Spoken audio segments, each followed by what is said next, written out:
those who are joining online. This is a hybrid event. This is what the pandemic has done to us. My name is Petros, as Vivian said. I head the European Movement International, which is a pan-European network of organizations campaigning in favor of closer European integration. One of the main things we do is we try to engage our fellow citizens as much as possible in the debates that affect them. And to be able to do that effectively, we want them to be as well informed as possible. So over the last few years, we have been running a series of opinion polls in various countries in the European Union to measure public attitudes on these key issues that affect us today, but also to understand how our fellow Europeans are affected by events around them. Our intention is to, as I said, inform the discussion as much as possible, but also to be able to inform the way we communicate with them. Often, especially in the age of social media, we only speak to our echo chambers. We usually frame our messages in a way that sounds appealing to us, and it only reaches those that are close to us. Unfortunately, there is a wider population out there, and most of our fellow citizens are what we call in the middle of the spectrum. They're persuadable people, but they're not necessarily on our side yet. So we have put together a methodology, a system that allows us to understand how our fellow citizens think about issues, and then we can frame our messages accordingly. And further to that, we work quite intensely to be able to use that data to target specific audiences with the right kind of information, using the right kind of platforms that appeal, that they cohabit every day. So we have been doing this for the last few years, but we thought that the war in Ukraine presents us with an extra challenge. I mean, that war is taking place on two fronts. We're having a war on the ground, the brutal invasion that Russia is currently waging. But we have also been having an attack on our democracy, an attack that has been engineered and orchestrated by the same person who is currently invading Ukraine, Mr. Putin. He has been spreading misinformation across the EU. He has been supporting undemocratic, anti-European and pro-Kremlin politicians throughout the European Union. And he has been trying to really undermine the social fiber and the democracy in our EU. So we decided to run this poll in 9 European countries to be able to understand how citizens in countries on the front line, those receiving the refugees, are affected by the crisis, but also some of the bigger member states who will be most hit by the sanctions that we're putting in place. And we also wanted to understand how Russian propaganda has affected public opinion in all the countries we surveyed. We have run this survey with the help of an American academic and an expert pollster called Matthew MacWilliams, who will be joining us shortly from the US. The survey was fielded by YouGov, you all know, the international polling company. And it was done just less than 2 weeks ago. So the data is very, very fresh. And Matt has been working on them tirelessly up until 6 o'clock in the morning to put these things together. So without further ado, I'll invite Matt to join us now, both for those of you here, but also those watching online. He will be on the screen, and he will take you through the data, and then we can also discuss a little bit how to use that data to communicate more effectively. Matt, the floor is yours. Thank you very much, Petros, and thank you all for attending today. I'm going to talk for about 45 minutes going through this data. There is a PowerPoint. There always is a PowerPoint, but I think this will help you a lot. Please don't take copious notes on the PowerPoint. I'll interrupt you for a moment because the sound isn't coming into through the room. Let's try again. Hello. Testing 1, 2, 3. Testing 1, 2, 3. And we can hear you great through the stream, Matt. So I think it might be in the room. All right. Yeah, hold on. We are getting this figured out. Should I just keep talking here, Petros? I'll do testing 1, 2, 3. Testing. Testing 1, 2, 3. Testing 1, 2, 3. Now you're coming through. Okay. Woohoo! We've got the technology. First, thank you so much again for attending. I'm going to talk for about 45 minutes about the results of this really fascinating and I think important survey. Please don't, you can take notes, but the survey, the PowerPoint will be available to you, and there'll be follow-up work done on this also. So, Alex, if you put up the PowerPoint, thank you.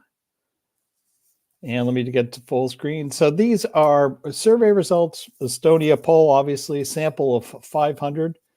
The data came out of the field 30 hours ago. So we would call this fresh data.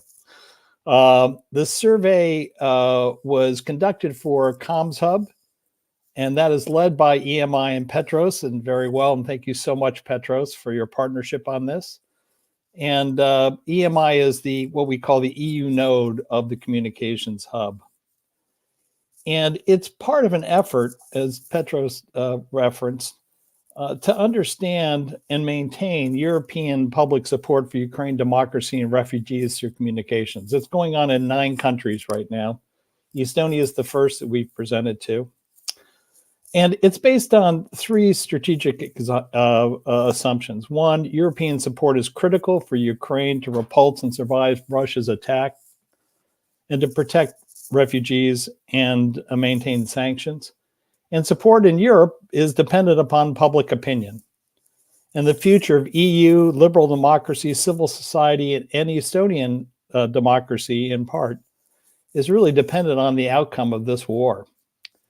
So we're in a pitched battle, and what I'm going to present is a strategic analysis of the poll, not a blow-by-blow of every question, but I'm going to put it in a context, what we've learned in a context.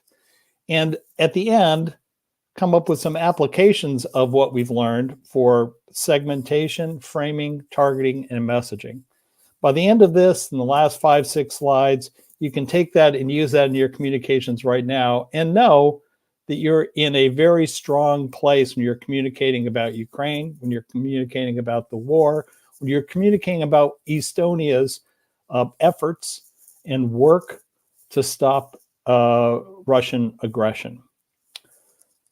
The strategic analysis is going to begin in a place I usually don't begin, but fears and worries, because this is all about, this starts really with fears and worries, as you would expect, given the Russian aggression. And what are those fears and worries? One is worrying constantly about the future. In Estonia right now, 54% agree somewhat or strongly that they worry constantly about the future. This is a number I've never seen before. 17% strongly agree with that, but if you look at it in context, that's more than 2 to 1 agree to disagree on I worry constantly about the future. People are on edge. They know the world's a dangerous place. They see what's going on in Ukraine and they wonder what's next. Now, usually concerns about the future are lower, and usually they focus on economic inequality. That's what we found when we polled with Petros and listened to Europe in 2019 in Estonia. And here's economic inequality is still a concern. As you can see here, 72% strongly agree that economic inequality is growing in Estonia. That is a 7 to 1 advantage of agreeing that economic equality is growing versus disagreeing with it. So economic inequality and concerns about it are still there, but they are, and I look at that strongly agreed, 26%, they are wiped out by Russian aggression, by the concerns about Russian aggression. This question is, Russian aggression is a threat to Estonia's democracy. Strongly agree to strongly disagree. 43% strongly agree that aggression is a threat to Estonia's democracy. Remember, economic inequality was just a 26% strongly agree. So you've got 17 points more intensity on worrying about Russian aggression and it's a threat to Estonia's democracy. And if you frame the question in terms of Russian aggression is a threat to Estonia's sovereignty, it goes up to 78%, and the strong agree jumps from 43 to 48%, which is statistically significant. That jump between 43 to 48%. So Russian aggression has displaced economic inequality, and other culture war issues, as I would call them, in Estonia as the top immediate concerns. And there's some beneficial and unexpected outcomes and consequences of this. But it is Russian aggression that is driving concerns now. These other concerns are there, cultural war issues and economic inequality, but they are muted. They're muted because of Russian aggression. What are the effects of that? That's really important to understand. What are the effects? Well, in 2019, we found that these three values were just core values in Estonia. And you all already know this. We poll and find out and find that your assumptions are right. But Estonian pride, a desire for more unity, those are over 80% of Estonians have great pride or some pride to be Estonians. Over 80% want more unity. And over around 77% say respect traditions. This was in 2019. The Russian aggression has put these values into play and activated them. They've activated Estonian pride in the political sphere and the social sphere. They've activated the demand for more unity. What else has Russian aggression done? Oh, and just to give you an idea of where Estonia sits in terms of people who are very proud of their nationality.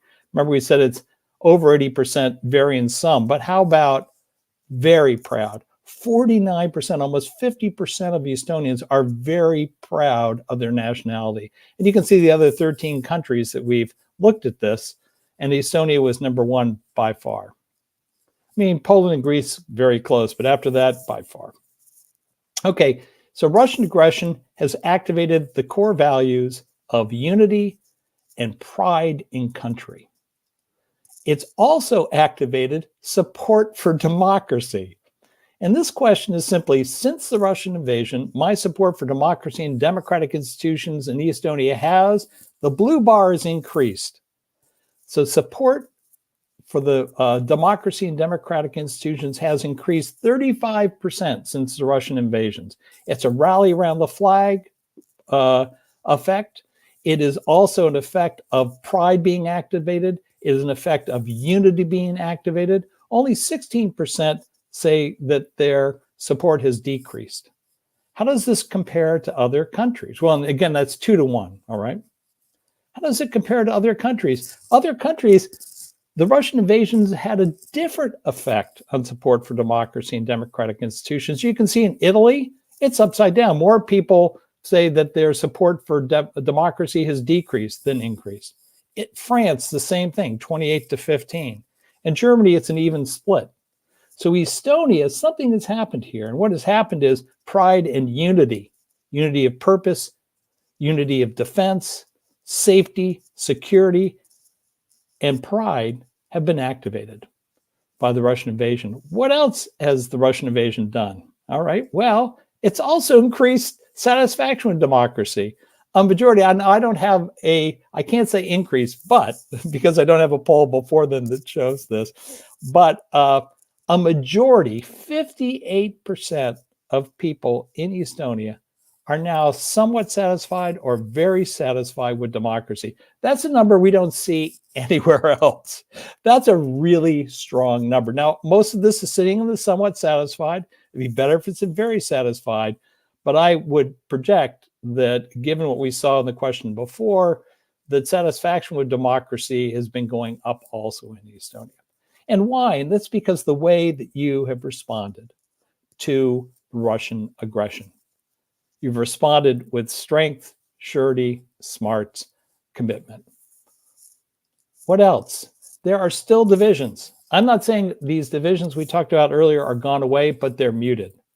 Just look at this. Estonia will be stronger. We stopped all immigration. About a third agree. These are the red and orange bars. 40% or so disagree. The rest are in the middle. This is still a divisive issue, right? And it's an issue that fractures Estonia, divides Estonia along these lines. As we found in 2019, it's still there today. Consistent supporters of democracy strongly disagree about stopping immigration. Authoritarians and populists and older authoritarians and populists agree that we need to stop immigration. Okay, so those divisions are still there. They've just been muted. So we can look at these divisions on immigration, on women's rights. Women's rights are really split in left-right ideological split, and inequality.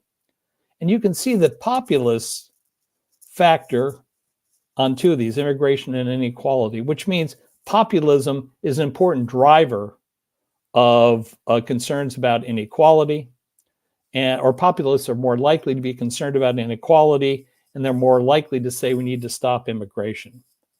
The division on these issues, however, has been muted by Russian aggression. All right. The divisions are muted, and here's one way we know. This is the right track, wrong track question in Estonia. And 59% of people in the poll said Estonia is on the right track. Only 25% said wrong track. The rest said don't know.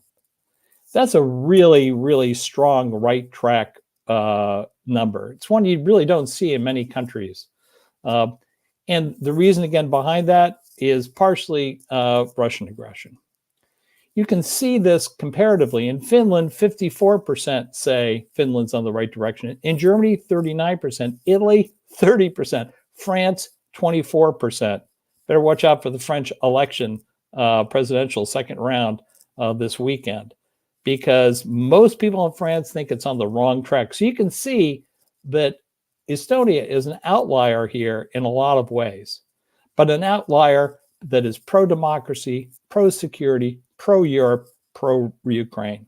And it's having great benefits because it is muting the polarized political atmosphere in the country, in your country. Next, there's also high trust, and I'd say high trust comparatively for institutions. Institutions really have pretty low trust around the world right now. But in Estonia, NATO, 48% high. The Estonian government, 41% high trust. News media, 39% high trust. European Union, 36% high trust. And the United States, 29% high trust, which is the highest high trust of any country, giving a score to the United States. The Estonian parliament, which is seen as more political, seems still more divisive right now. It's the trust in the Estonian parliament is just 23%. So you can see it isn't everywhere. And when politics get involved, at least what are seen as divisive politics, it breaks down. Estonia is headed in the right direction or off on the wrong track, also tracks by different groups.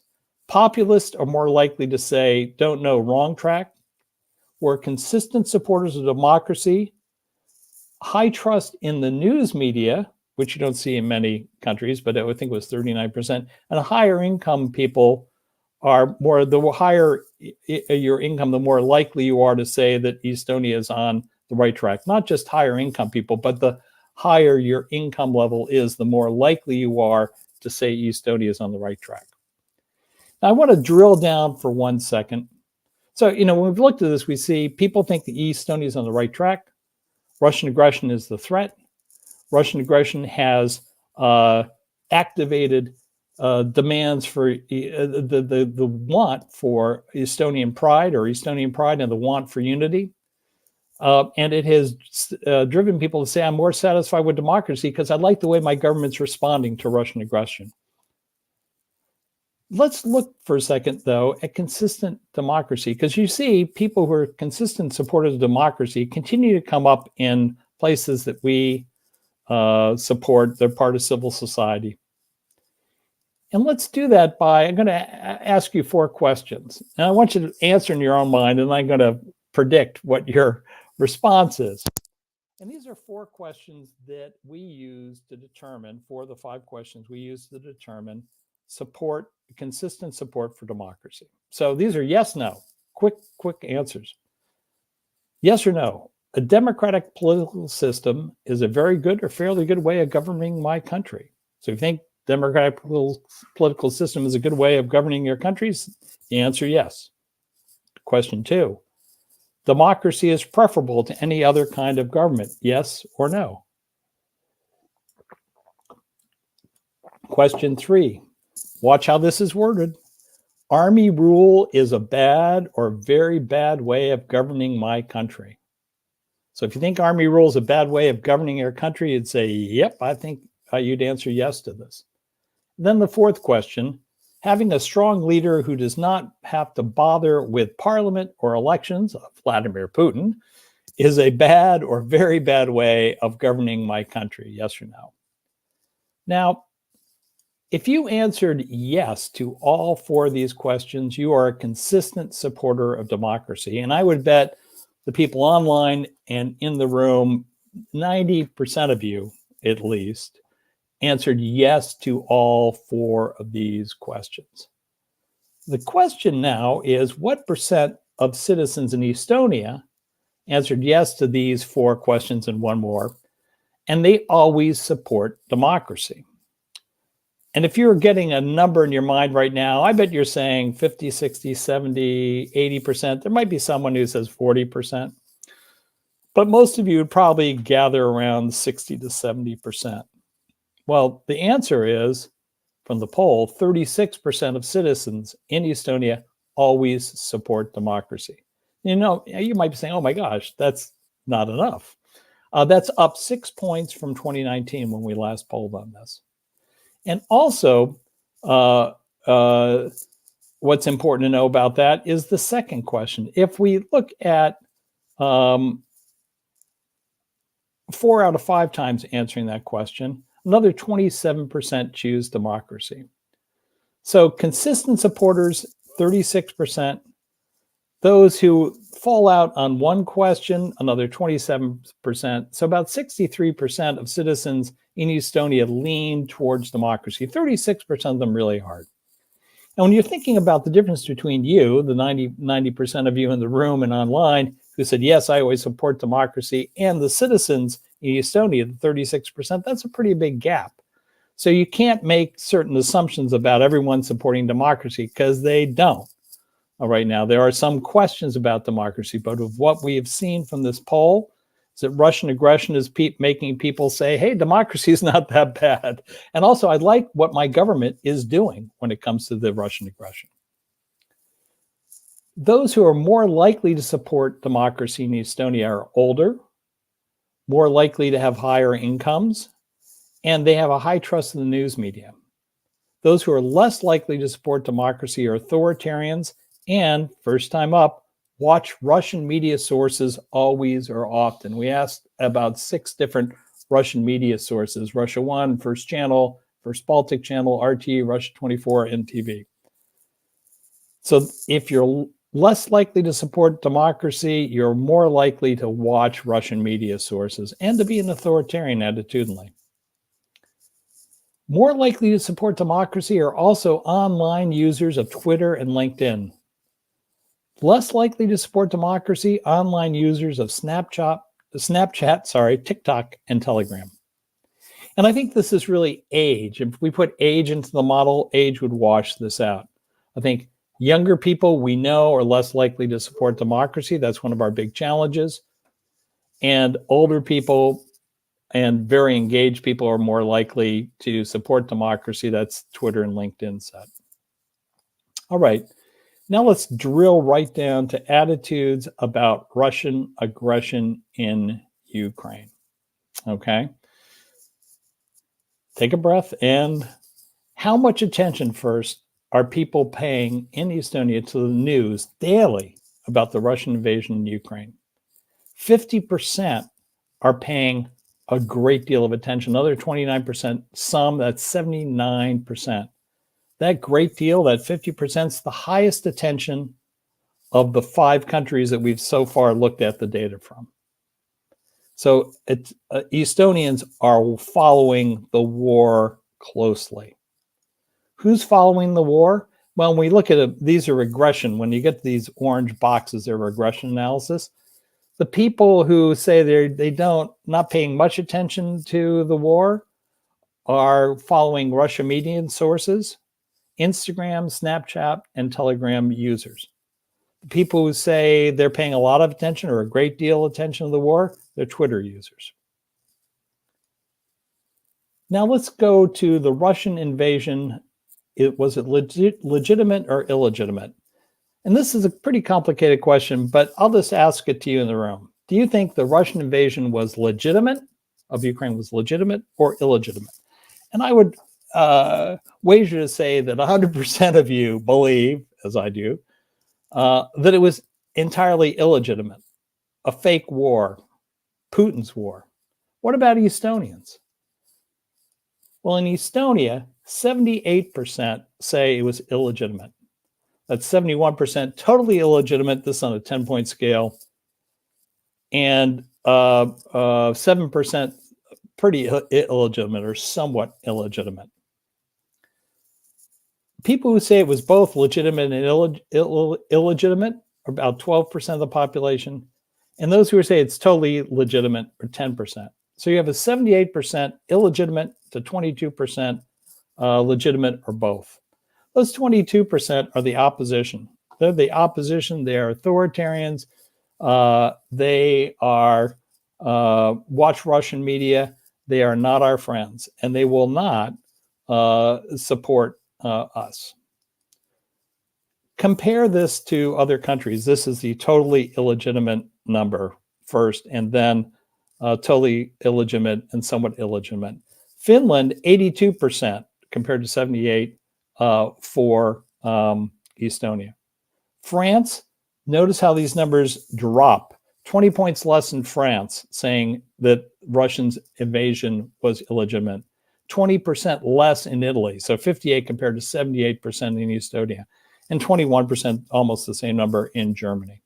So Estonians are much more likely to call the war, Russia's aggression, illegitimate than people in France, Italy, and Germany. There's still majorities in France, Italy, and Germany, but Estonians are all in on this, right? It was illegitimate and it was wrong. How does this play out by these different attitudes we can look at and values and activities through regression analysis? Well, people who say that the war, Russia's war, was legitimate, listen to Russian media sources always or often. This is going to come up every time now. And on the flip side, people who say the war is illegitimate are consistent supporters of democracy. So we know those 36% are in this totally illegitimate, and that 27% in the second round, most of them are in this. They're older. They have a high trust in news media, and there are very few people who normally have a high trust in the news media, but 39% of Estonians have a high trust in the news media. And they're less comfortable speaking Russian. All right, let's keep going on. We can also look at legitimacy, the legitimacy of the war as seen through people's eyes in terms of online media. People who use YouTube, Snapchat, and Telegram online are more likely to say the war was legitimate. And I want you to focus on Snapchat and Telegram because that comes up over and over again. And the people who say it was illegitimate are Twitter and LinkedIn. Looking at this data, I think that Telegram and Snapchat are being used to move Russian disinformation and to reach people who support Putin in Estonia. That's what the data tends to tell me, as you'll see as we get to the end here. Next, who's to blame for the war in Ukraine? I think if we asked everyone in the room, you'd all say Putin. In Estonia, 52% said Putin, 25% said the Russian Federation. That's the highest number for Russian Federation of any of the 5 countries we've looked at so far. So, together, Russia, 77%, right? But a little less blame for Putin, more blame for the Russian Federation in general here. And again, we can look through regression analysis at this. How do these people act? Who are they? Consistent supporters of democracy, high trust in the news media are more likely to say it's the Russian Federation and Putin who's to blame. People who watch reading Russian media sources always or often, or are online with LinkedIn, Snapchat, and Telegram, are more likely to say it was someone other than Russian Federation and Putin.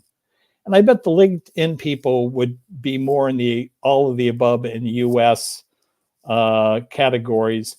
But it's such a small sample, you really can't, the sample size gets so small at this point, you can't really come up with any conclusions there. LinkedIn being on this side is an anomaly in the data. Okay, what else? What about support for sanctions? I support of or opposition to sanctions on Russia for waging the war against Ukraine. Well, 67% of Estonians strongly support sanctions. Another 10% somewhat support. Very strong support for sanction. How does that compare to the other countries we've looked at so far? It's very similar to Finland. Finland's a little bit above. Statistically, that would be a difference, a little bit above. Germany is just about the same. Italy and France, look how much lower support for sanctions are. This is 15, 20 points lower support for sanctions. Now, Estonians aren't, Pollyannish about this, which means they're very realistic about this. If you look here, they understand that the sanctions are going to cost Estonia money. So their strong support for sanctions also comes with the understanding that 52%, the bar on the far right, that sanctions are going to cost Estonia either economically, there's a cost to Estonia. Now there's a 28% there's somewhat of a cost. So over 80% exactly, of Estonians are saying there's a cost to sanctions, but we still support them. Very, very strong numbers. And what is fascinating is this support is maintained in spite of anticipated cost. So the question here is, do you support sanctions even if home heating costs increase? 72% of Estonians say maintain sanctions. Electric costs to light your home increase, 73%. Gas for your car increases, 72%. Food and grocery costs increase, 72% say maintain sanctions. As you can see, this is monolithic. Estonians support sanctions even when we hammer them with costs. When we even go to the macro question, it's going to hurt the economy, it's still 71%, which is the same number as 72 or 73 statistically. It's going to cost unemployment, 70% support it. So support for sanctions is broad, it's strong, and it stands up to even cost concerns and economic concerns. How does this split out? Well, again, by media, we can see Russian media sources, Snapchat, Telegram users are more likely to oppose sanctions. News media, high trust, Twitter and LinkedIn are more likely to support sanctions. And this is really important for those of you who communicate, because I think Snapchat and Telegram are channels that have been taken over. Question is, do you need to contest them? The Russian media sources, those are there. About 8% of the sample said that they look at Russian media sources always or often. But you can see that Twitter and LinkedIn are good. Twitter is especially obviously a good place to move your message to people who are within our base. Let's keep going on. What about NATO and Article 5? Do you support NATO and its pledges of joint defense of other NATO members? That'd be the Article 5 provision. 59% strong support. That's the highest support for NATO among the countries tested. And obviously, we put Finland in here. It's not a NATO member at the time of the poll, not a NATO member yet.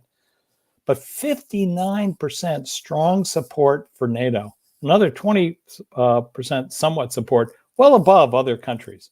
So 79% support for NATO. And then I want you to remember that 59% bar here in the strong support. Now we cross over to refugees. And you can see here that the strong support number is lower significantly. I mean, the overall number supporting temporary protective status for Ukrainian refugees is good. It's 68%, somewhat support, strongly support. But the intensity is lower. And as soon as you talk about refugees or immigrants, that number of strong support goes down. And that's part of the division within, or the contest, political contest in Estonian society right now. It's an open question. These other questions, sanctions not a question, NATO's not a question, Russian aggression's not a question. Refugees become a little bit of a question. And we can see this, that the intensity, the total support 68%, but the intensity is lower, it's 26%. And if you compare that to Finland 45% support the temporary protective status for Ukrainian refugees and 32% somewhat support. But Finland's really an outlier. Estonia on these numbers is much closer to Germany, France, Italy.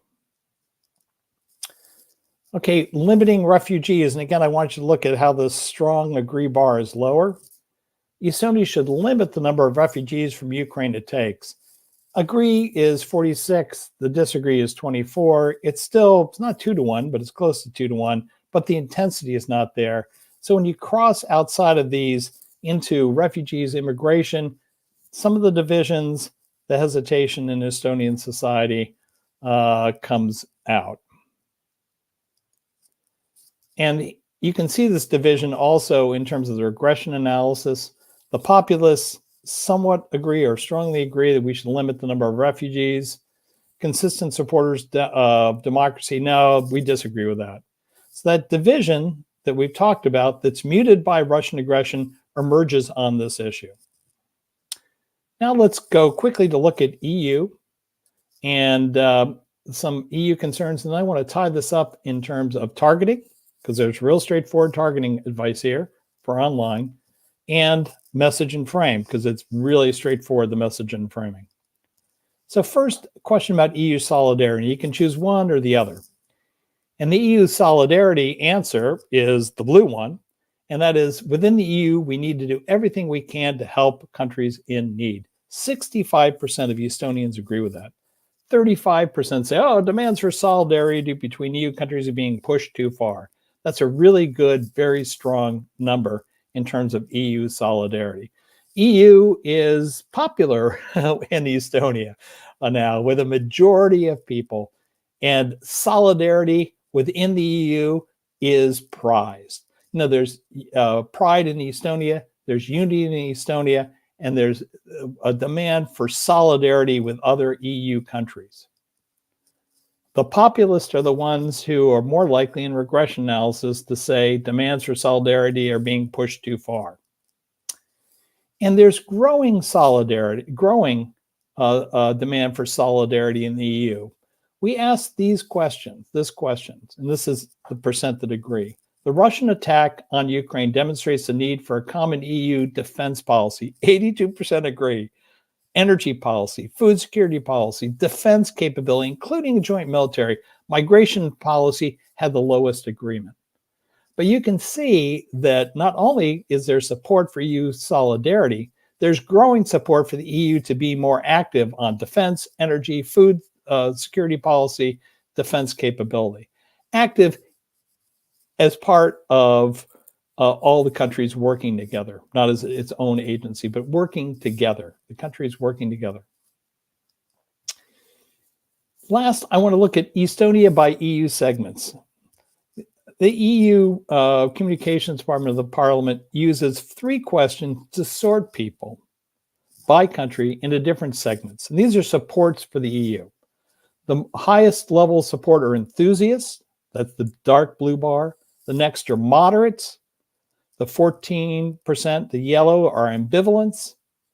And the 19% are skeptics. So you can see this, we did not do this in 2019 because this segmentation wasn't available then. But 4 out of 10 Estonians are enthusiastic about the EU, enthusiastic about solidarity, enthusiastic about the EU project. 28% are moderately enthusiastic. Then you got the ambivalents and the skeptics. Those are really high numbers. These are Portugal level numbers.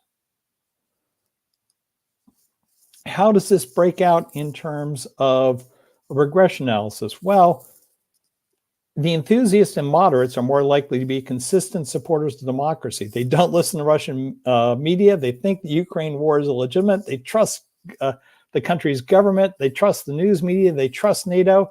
They think Estonia is on the high track, and their income is more likely to be higher than lower. And the exact opposite are the people who fall into skeptics and ambivalents. And the populists are right in the middle. Our goal is really to activate this base of enthusiasts, to get as many of these moderates into the enthusiast base as we can. They're right there. And to deal with the populists, because the populists care, about immigration, but they also really care about economic inequality, and we have to address that. And that's how we move them from the ambivalents over to the moderates on this chart. The skeptics, which are at 19%, you're just never going to get, okay? You can also look at these EU segments by online media use. Telegram is used more likely by skeptics and ambivalents. The other ones, Pinterest, TikTok, Reddit, Instagram, and Twitter, more likely statistically used by enthusiasts and moderates. Again, this is why I say Telegram is a problem for us in Estonia. Telegram is being used to move anti-democratic, pro-Putin, Russian aggression, anti-EU messages. All right, so now how do we apply this? These are the last few slides. And the first we're going to do is apply this to targeting. And the targeting platform that's the best platform, last time in 2019, I was suggesting populism. This is better. These EU segments are better. We can use populism to drill down in the persuasion targets. We can use authoritarianism to to figure out who our opponents are. But really, this is the best targeting platform. So the base is with us. Those are EU enthusiasts. Persuasion 1 are the moderates. We should be able to pick up in most public debates 8 out of every 10 of them. The ambivalents, we'd be lucky to get 3 out of every 10 of them. And the opponents are 100% against us.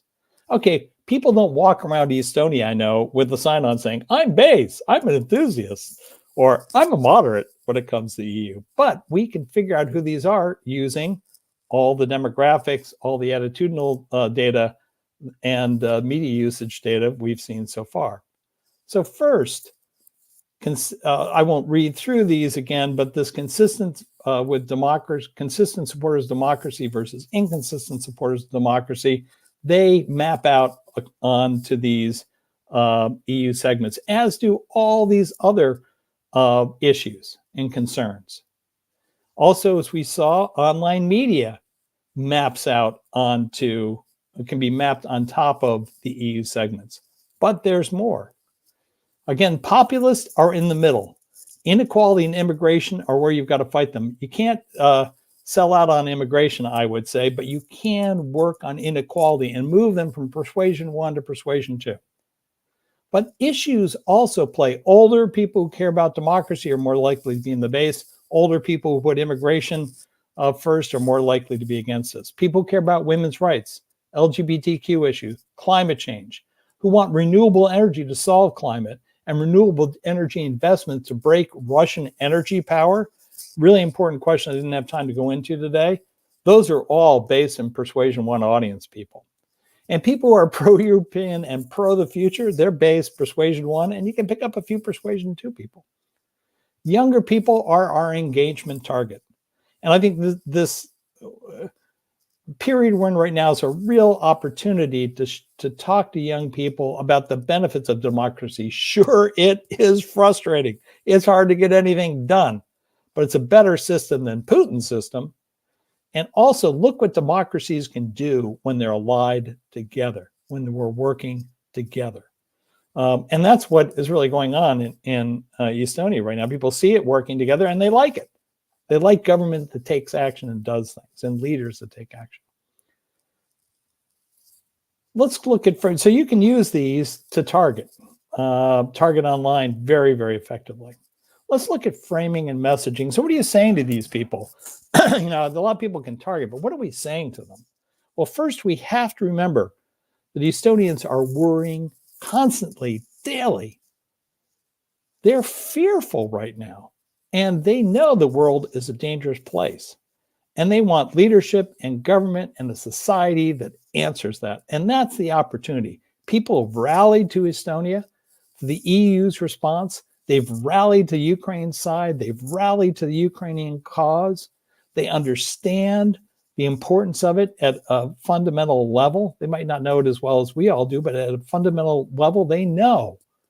And this is a real opportunity for us to build support for Estonian democracy, the EU, and as part of that, helping Ukraine, which is one of the key here. If we don't go and help Ukraine and solve the problem in Ukraine, the problems will come to us. The frame is simple. The frame is value-based. Strength and courage.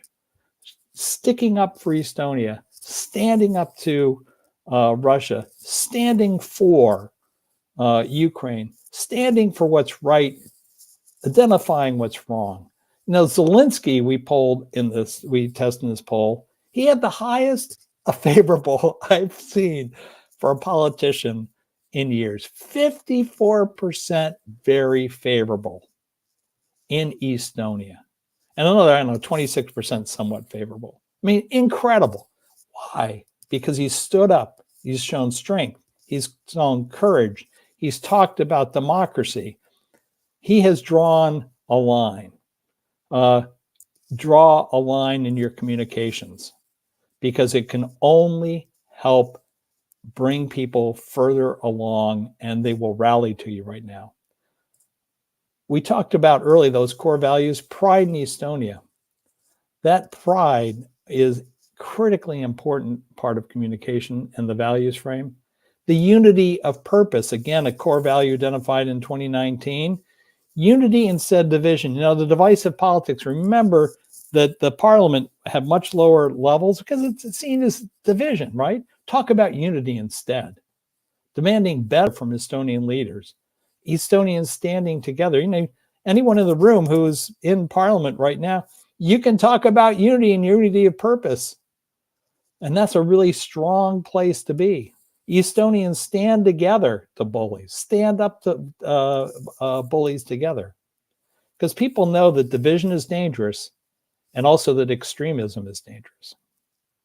And then values, you got to respect traditions, but hope and a great anticipation for a better future for Estonia. So the challenge is straightforward. The opportunity is there because people are engaged. They're paying attention to the news like you can't believe. And the frame is all values-based, all values-based. So what are our goals? Well, here are a bunch of goals. I'm sure you have other ones, but here are good goals. Goals that people would agree with hands down. Independent, secure Estonia, democratic Estonia, strong, forward-looking Estonia. An Estonia that's part of a strong and forward-looking European Union. An Estonia that stands up to dictators and bullies and stands for Ukraine. An Estonia where civil and human rights are protected and respected. And importantly, Estonia where economic equality is no more. Now, you probably can't say no more. That's probably going too far. But you got to commit to working on economic inequality, because when Russia is defeated and Russian aggression, concerns about it are diminished in the future. We can only hope that is going to happen and that Ukraine will not be, that the war will stop. Economic inequality and immigration will come back. So we need to start working on the economic inequality now and talking about it now and saying that we care about it now, because we do, because you can't have a democratic society where there's extreme economic inequality. So we have to make that as part of the message. It's not top in terms of goals right now because we have bigger things to deal, but it's got to be acknowledged. So that's the frame and message, and that's the survey results. And thank you so much for listening. I hope it was useful. Hi.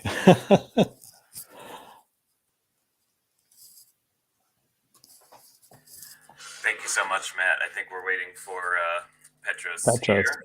Let's get him in. Alrighty. Petros, we can't hear you. We hear something. There we go. Can you hear me now? Yes. Okay, I was just going to say there was a small delay between the end of your presentation and us watching, so that's why you didn't hear it. There we go. Yeah, there is a small delay, right? And us watching, so that's why you didn't hear it. Just a moment.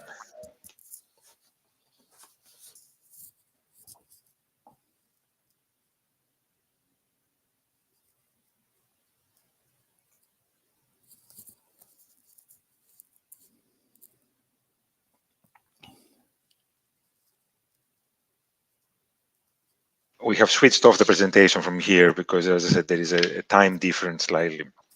So, yes, I'll see if there are any questions in the room, but I certainly have a few comments that I want to make, because it's clear that there is a unity of purpose at the moment, but there are things that will also be coming farther down the line when the crisis becomes more acute, when the pressure on EU unity becomes more difficult, and of course, when perhaps the war comes a bit closer.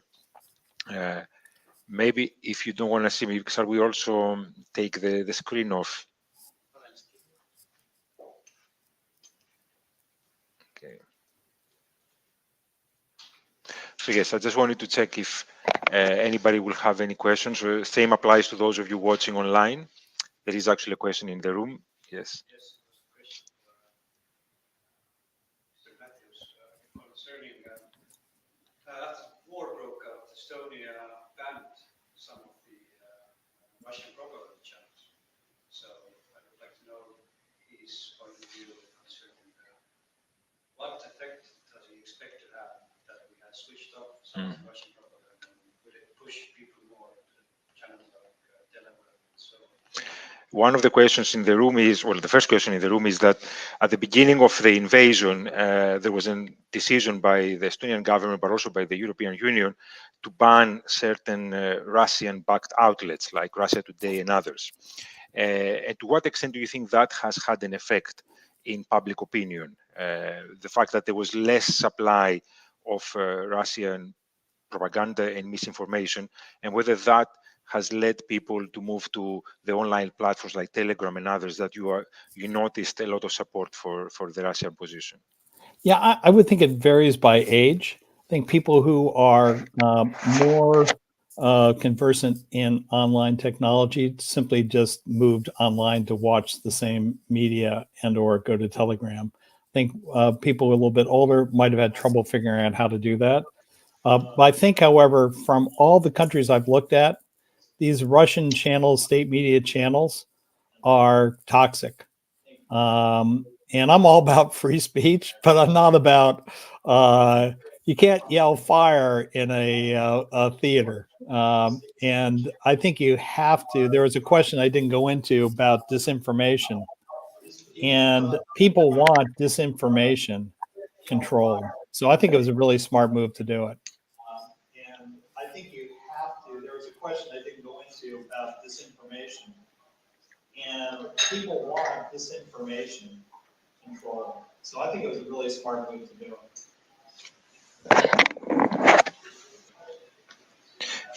Thank you, Matt. Thanks a lot for that. Yes, please. So I think one obvious issue that the current analysis or presentation of results kind of avoided was ethnicity or mother tongue.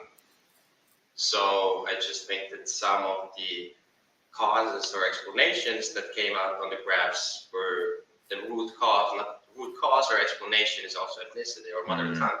So in next rounds or the next time you present them, you might want to think about under some questions divide based on mother tongue.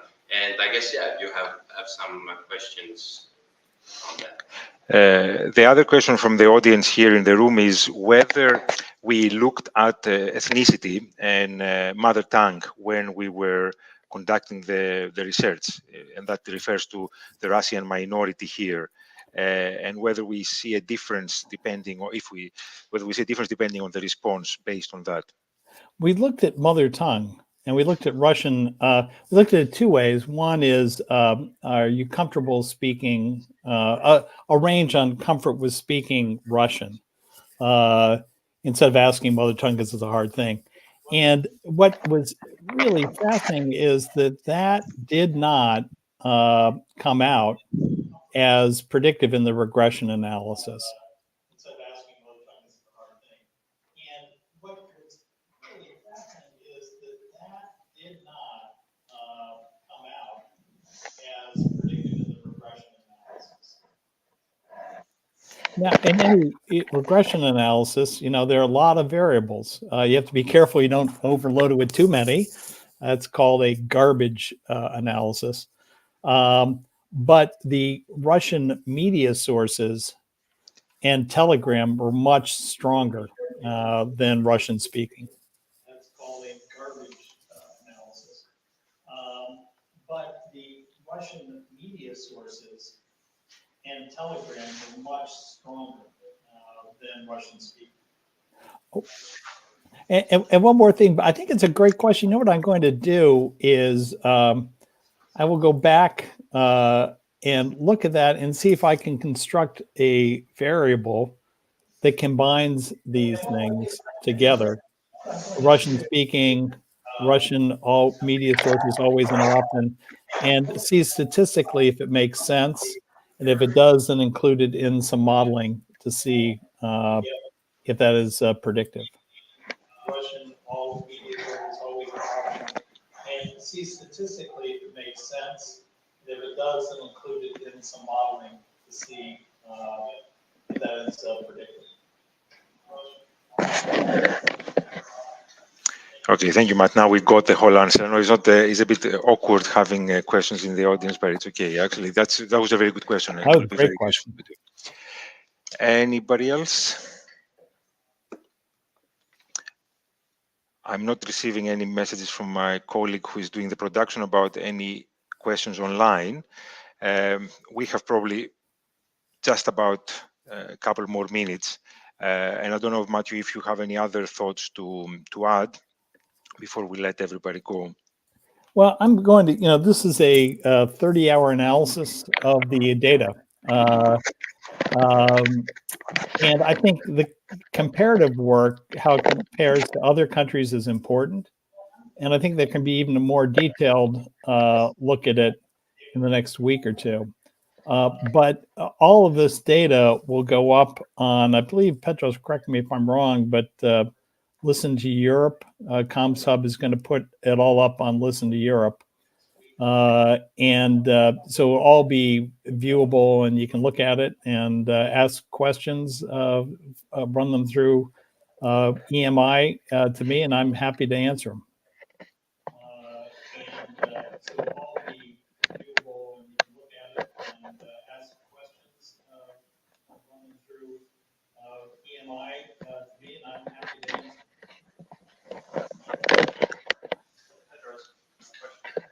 There is one more question, Matt. Sorry. Go ahead.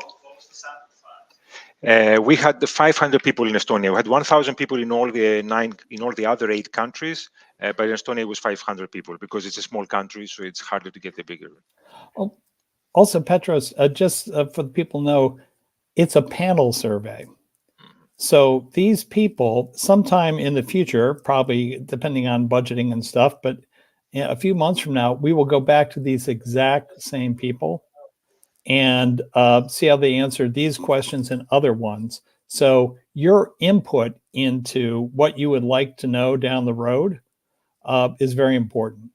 So I think you get those to Petros and Chris. That's something we'll be working on after focus groups. But having a panel like this can be extremely valuable because we can see how people to people move, not just different samples.